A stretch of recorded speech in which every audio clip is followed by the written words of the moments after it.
میرے رسول پاک علیہ السلام کا دروازہ سب سے بڑا دروازہ ہے، حضور کا دروازہ سب سے بڑا دروازہ ہے، لیکن میرے دوستو یاد رکھنا، نبی پاک علیہ السلام نے بھی لوگوں کو جب رستہ دکھایا ہے تو رب کریم کا رستہ دکھایا ہے، اللہ کا رستہ دکھایا، اللہ کریم کا رستہ دکھایا، لوگوں رب کی طرف توجہ کرائی۔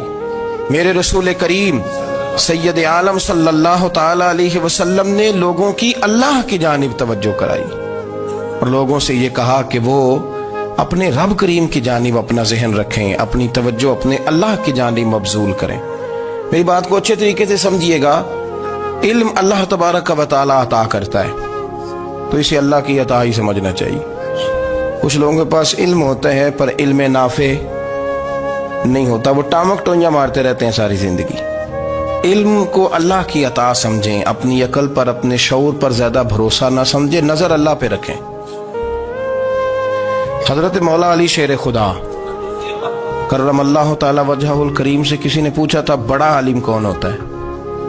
ہمارے ہاں تو اب وہ والے عالم پائے جاتے ہیں نا، اللہ ماشاءاللہ، جو ممبر پہ بیٹھتے ہیں تو دعوے ہی دعوے ہیں، ممبر پہ بیٹھتے ہیں تو دعوے ہی دعوے ہیں، اس طرح کے عالم ہمارے ہاں پائے جاتے ہیں، وہ ہر بات میں دعویٰ کرتے ہیں، میں یہ کر دوں گا، میں وہ کر دوں گا۔ یہ مزاج علماء کا نہیں۔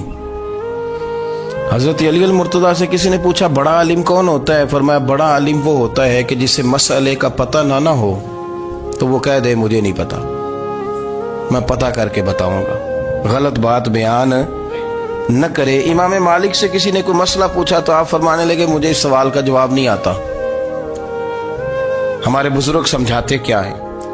وہ کہنے لگا آپ اتنے بڑے امام ہیں تو اس سوال کا جواب نہیں آتا۔ آپ فرمانے لگے اگر مجھے ہر سوال کا جواب آتا پھر تو میں خدا ہوتا، مجھے ہر سوال کا جواب نہیں آتا، مجھے تو اتنا آتا ہے جتنا میرے رب نے مجھے عطا کر دیا ہے۔ اپنی نظر اللہ پہ رکھیں، نکل آئیں اس معمے سے باہر کہ میں کوئی بلا ہوں، مجھے بڑا پتہ ہے، میرے پاس 6 ڈگریاں ہیں، مجھے 10 جگہ پہ تدریس کا شغف حاصل ہے، اس سے نکلیں باہر۔ قرآن مجید دیکھیے گا، اللہ تعالیٰ نے ارادہ قدرت فرمایا کہ میں حضرت آدم کو بناؤں گا، پھر بنانے کے بعد فرمایا فرشتوں سجدہ کرو آدم کو، سب نے سجدہ کیا الا ابلیس ابا واستکبر وکان من الکافرین، سب نے سجدہ کیا سوائے ابلیس کے، اس نے انکار بھی کیا، تکبر بھی کیا اور کافروں میں سے ہو گیا۔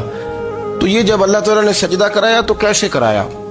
اللہ تبارک و تعالیٰ نے نا حضرت آدم کو علم سکھایا خود، وعلم آدم الاسماء کلہا، خود اللہ فرماتے ہیں کہ میں نے جناب آدم علیہ السلام کو تمام اشیاء کے نام سکھائے، سب اشیاء کے نام سکھائے۔ تو وہ چیزیں پھر میں نے نا، اللہ فرماتے ہیں میں نے فرشتوں پہ پیش کی، میں نے کہا کہ بتاؤ ان کے نام کیا ہے، تو فرشتوں نے جو جواب دیا وہ سمجھنے والا ہے۔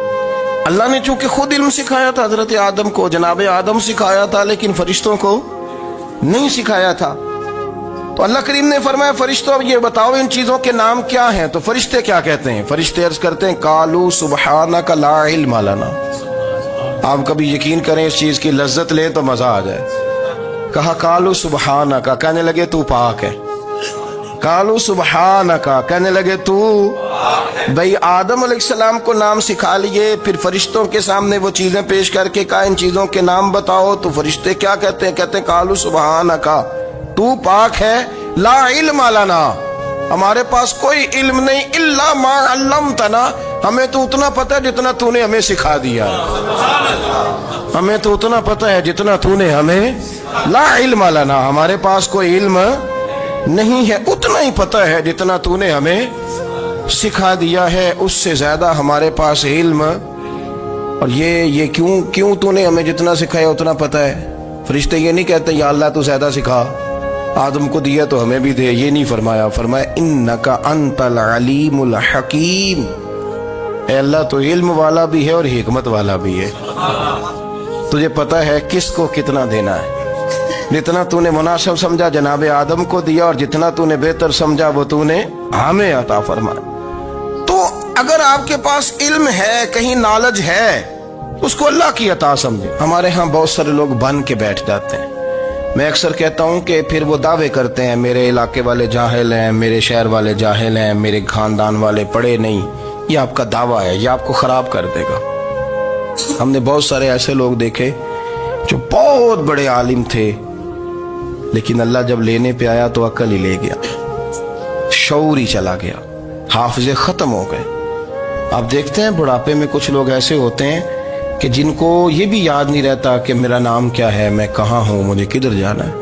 تو اس وقت سے اللہ کی پناہ مانگیں اور اپنی نظر اپنے رب کریم کی جانب رکھیں، اللہ کی جانب اپنی نظر کو مبذول رکھیں۔ دوسری بات، علم کے بعد ایک چیز آتی ہے جس کا نام ہے ہدایت، جس کا نام ہے تقوی، جس کا نام ہے پرہیزگاری، جس کا نام ہے عمل، عبادت، ریاضت۔ یہ بھی اسی وقت ہی نصیب ہوتی ہے جب میرا رب کریم نصیب فرما دیتا ہے۔ ہم نے نا نیکی کا اپنا اپنا سٹیٹس بنا لیا ہے، اپنا اپنا معیار بنا لیا ہے۔ کچھ لوگ کہتے ہیں کہ جناب مسجد میں سیمٹ کا توڑا دینے سے بہتر ہے کسی غریب کو آٹے کا تھیلا دے دو۔ اب اس نے اپنا مزاج بنا لیا نا نیکی کا، اس نے اپنا سٹیٹس بنا لیا۔ میرا یہ سوال ہے کہ نبی پاک صلی اللہ تعالی علیہ وسلم جب مدینہ شریف آئے تھے تو حضور نے سب سے پہلے غریبوں میں آٹا تقسیم کیا تھا کہ سب سے پہلے مسجد بنائی تھی؟ کیا عجیب لوگوں کا رنگ ہے، اپنی مرضی کی ہدایت، اپنی مرضی کا تقوی، اپنی مرضی کا معیار۔ مسجد کوئی بڑا چھوٹا خطیب بھی میری طرح کا ہو نا تو وہ مسجد میں بیٹھ کے جب نبی پاک کی بات کرتا ہے تو کہتا ہے میرے رسول پاک غریبوں کا سہارا بن کے آئے۔ وہ غریبوں کی بات کرتا ہے، مسکینوں کی، لاچاروں کی، کمزوروں کی بات۔ تو مسجد ہی تو وہ ادارہ ہے جہاں سے غریبوں کی بات ہو رہی۔ تو اب لوگوں نے غریب کو اور مسجد کو لڑانا شروع کر دیا، اس کو لڑاؤ کہ مسجد میں پیسے دینے سے بہتر ہے آپ غریب کو آٹے کا تھیلا دے دیں۔ آپ یہ کیوں نہیں کہتے کہ مسجد میں بھی آپ توڑا دیں ایک سیمٹ کا اور ساتھ غریب کو بھی خدمت کریں؟ یہ کیوں نہیں تقوی؟ اپنی اپنی مرضی کا مزاج، اپنی اپنی۔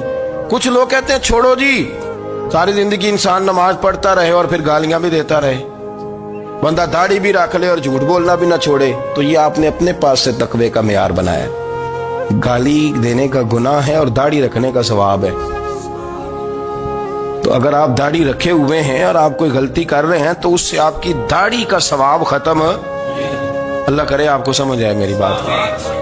آپ کوئی غلطی کر رہے ہیں، داڑھی کا ثواب اس سے ختم، وہ اپنی جگہ پہ قائم ہے چیز۔ اپنی مرضی کا کیوں تقوی کا معیار بناتے ہیں؟ تقوی کا مزاج اپنی مرضی کا نہ بناؤ۔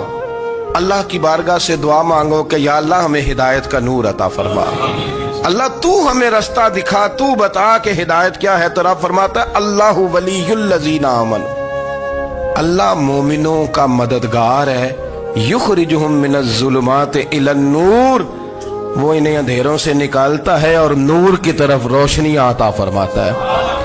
اندھیروں سے نور کی طرف اللہ لاتا ہے۔ اللہ ولی، اللہ مومنوں کا ولی ہے، وہ انہیں اندھیروں سے نور کی طرف نکالتا ہے۔ ہدایت ہمیشہ اللہ کی طرف سے سمجھے۔ جب وہ نماز کی توفیق دیتا ہے تو اپنے فضل سے دیتا ہے، جب وہ ذکر کی توفیق دیتا ہے تو اپنے فضل سے۔ ہم سمجھتے ہو جی فلانا نہیں پڑھ رہا بڑا بیوقوف ہے، فلانا نہیں پڑھ رہا، تو تم کیا اپنی عقل کے زور پہ پڑھ رہا ہے؟ میں جی اللہ کے فضل سے 2 سپارے پڑھتا ہوں، تو کس پہ احسان کرتے تو 2 سپارے پڑھ کے رویا کر کہ اگر مالک تو بڑا قریب نہیں۔ بڑے لوگ ہیں جن کو پورا قرآن حفظ ہے پر انہیں پڑھنے کی توفیق نہیں، تو انہیں فضل کیا اور مجھے توفیق دے دی ہے پڑھنے۔ رویا کر، پڑھ کے رویا کر، راتی ساری کر کر زاری، وہ نیند اکھاں تھی توندے تے فجرے اوہی گناہگار کہاون سب تو نیوے ہوندے۔ مہربانی کریں، ڈریں، نیکی کریں تو پھر ڈریں، پھر احساس پیدا کریں، پھر اپنے اندر وہ کمزوری لائیں کہ توبہ توبہ مجھے تو پتہ ہی نہیں، تو جانتا ہی نہیں۔ حضرت سیدنا امام اعظم ابو حنیفہ رحمۃ اللہ تعالی علیہ کے ساتھ ایک شخص کہتا میں نے نماز پڑھی تو عشاء کی نماز تھی۔ یہ جو لوگ بڑے ہوتے ہیں نا، جن کے پیار کرنے والے بڑے ہوتے ہیں، ان کے گرد خوف بھی بڑا ہی ہوتا ہے، انہیں بڑا ڈر لگتا ہے، بڑی بعض اوقات آزمائش ہوتی ہے ان کی۔ عشاء کی نماز کہتے پڑھی تو امام صاحب نے نا عشاء کی نماز میں تلاوت کی آیتیں فَمَن يَعْمَلْ مِثْقَالَ ذَرَّةٍ خَيْرًا يَرَهُ وَمَن يَعْمَلْ مِثْقَالَ ذَرَّةٍ شَرًّا يَرَهُ، فرمایا جو ذرہ برابر خیر کرے گا وہ بھی قیامت میں دیکھے گا، اور جو ذرہ برابر شر کرے گا وہ بھی قیامت میں اس شر کو دیکھے گا اس کے سامنے آئے گا. تو وہ شخص کہتا ہے کہ سارے لوگ نماز پڑھ کے چلے گئے تو امام صاحب رحمت اللہ علیہ نے اپنی داڑھی پکڑی رو رہے ہیں. کہتے ہیں وہ ذرہ برابر نیکی کا بدلہ دینے والے, وہ ذرہ برابر شر پہ سزا دینے والے میری سفید داڑھی کو دیکھ.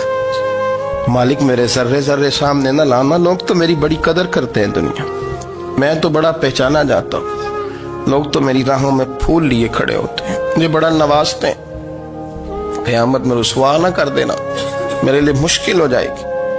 وہ کہتے ہیں میں نے امام صاحب کا درد دیکھا, مجھے کوئی کام تھا تو میں چلا گیا. میں نے کہا کہ وہ اس وقت اللہ کے حضور حاضر ہیں تو میں دوبارہ آؤں گا. کہتے ہیں میں تہجد کا وقت آیا تو امام صاحب وہیں بیٹھے تھے اور ان کی داڑھی آنسوؤں سے بھری ہوئی تھی اور زور سے داڑھی پکڑی ہوئی. کہنے لگے مالک رسوا نہ کر دیں, قیامت میں رسوا نہ کر دیں. یار جو ہدایت یافتہ لوگ تھے وہ تو ڈرے ہوئے تھے, وہ تو سہمے ہوئے تھے, وہ تو کہتے تھے یہ اس کا فضل نہیں, اس نے بلا لیا, یہ اس کا کرم نہیں. حضرت بایزید بستامی کسی کافر کو دیکھتے تو رو پڑتے, کہتے مالک تو کتنا قریب ہے, یہ بے ایمان رہ گیا, تو نے اپنے فضل سے مجھے اپنے نبی کا غلام بنا لیا. وہ رو پڑ. یہاں تو لوگوں کا دعویٰ ہی بڑا ہے. نمازی اللہ خیر فرمائے وہ تو دوسروں کو گھورتا ہے, وہ کہتا ہے جنت کا میں مالک ہوں, کنجیاں میرے پاس ہیں, میں کسی اور کو گھسنے نہیں دوں گا. اور اگر 2-3 حج کر لے تو پھر تو وہ کہتا ہے کہ اب میرے سے پوچھ کے لوگ جنت میں جائیں گے معاذ اللہ. اور اگر وہ 2 4 5 7 دفعہ کوئی نفل پڑھ لے تو پھر وہ کہتا ہے چھوڑیں جی سارے لوگ بے عمل ہیں, میں اکیلا نیک ہوں. نہ ایسا کریں, اپنی توجہ اپنے رب پہ رکھیں, اپنی توجہ اپنے معین الملت والدین, عطائے رسول, ہند الولی, غریب نواز, خواجہ معین الدین چشتی, حضرت خواجہ اجمیر, شاہ اجمیر, والی ہندوستان. آخری عمر میں نا سارا دن روتے گزر جاتا, ساری رات روتے گزر جاتے, ذرا سی کوئی بات کرتا تو رو پڑتے, آنکھیں آنسوں سے بھری رہتی. کئی دفعہ اپنے بھی پریشان ہو جاتے ہیں نا کہ یار تو ایک بات کی جان ہی نہیں چھوڑ رہا.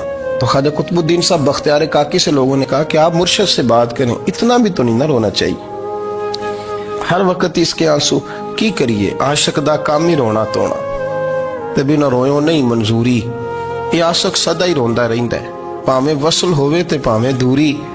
ہر وقت رونے کا کیا مطلب ہے؟ تو خواجہ قطب صاحب کہتے ہیں میں قریب گیا تو میں نے پیر دبائے, میں نے کہا سونیا لوگ تو کچھ بھی نہیں کرتے, تو نے تو کمال کر دیا, 90 لاکھ آدمی مسلمان کر دیا, دنیا کچھ نہیں کرتی, تو نے 50 سال ساری رات مصلے پہ بیٹھ کے رب راضی کیا. تو شہزادہ تھا, حضور کی اولاد تھا, لیکن معین الدین تیرا ایک پلاٹ بھی نہیں, تو نے طالب علم پالے, انہیں غریبوں کو دیا, انہیں نوازا, کوئی شے نہیں تیرے پاس, ہر چیز تو نے, ساری رات روتے ہو, سارا دن روتے ہو. تو خواجہ قطب الدین صاحب کہتے ہیں میں نے جب عرض کیا تو خواجہ صاحب مجھے گلے لگا لی, چیخ مار کے روئے, کہنے لگے قطب الدین پتر داڑھی سفید ہو گئی, جانے کا وقت آ گیا, جو تو نے نیکیاں گنوائی ہیں وہ ہیں صحیح میرے پاس, پر یار کی بارگاہ میں پیش کرنے کے قابل ایک بھی نہیں. تو بارگاہ تو دیکھ کتنی بڑی ہے, رسول کریم کی بارگاہ میں پیش کرنے کے قابل ان میں سے ایک بھی نہیں. تو آستانہ دیکھ کتنا بڑا ہے, کیا پیش کروں گا, کیا عرض کروں گا حضور کی بارگاہ میں, کس طرح. وہ یار جو بڑے تھے وہ تو ڈرے ہوئے تھے, سہمے ہوئے تھے, وہ تو بڑی آزمائش میں تھے, لیکن میرا اور آپ کا رٹا 2 نمازیں پڑھ کے 6 نمازوں کا دعویٰ کرنا اور لمبی چوڑی کہانیاں بنانا اور اپنے منہ سے اپنی تعریفیں کرنا, اس سے تھوڑا باہر آئیں. رزق بھی میرا اللہ ہی دیتا ہے, علم بھی اللہ دیتا ہے, رزق بھی. بڑے بڑے فقیروں کو مالدار ہوتے دیکھا, بڑے بڑے مالداروں کو فقیر ہوتے دیکھا, بڑے بڑے. میرے ایک بڑا سخی قسم کا سجن ہے, بڑا پیارا ہے, میں اسے سخی مانتا ہوں. میں نے اپنی پریشانیوں کے دنوں میں بھی اس شخص کو سخی دیکھا. ایک دن رات کو مجھے ٹیلی فون کر کے کہنے لگا کدھر ہو؟ میں نے کہا میں گھر ہوں. نہیں اکثر سفر میں ہوتے ہو نا. میں نے کہا طبیعت کیسی ہے؟ ٹھیک ہے, بس حال چال پوچھنا تھا. میں نے سمجھائی, میں نے کہا یار یہ کوئی مسئلہ ہے, ورنہ رات کے 2 بجے کوئی حال پوچھنے کو فون تو نہیں نہ کرتا.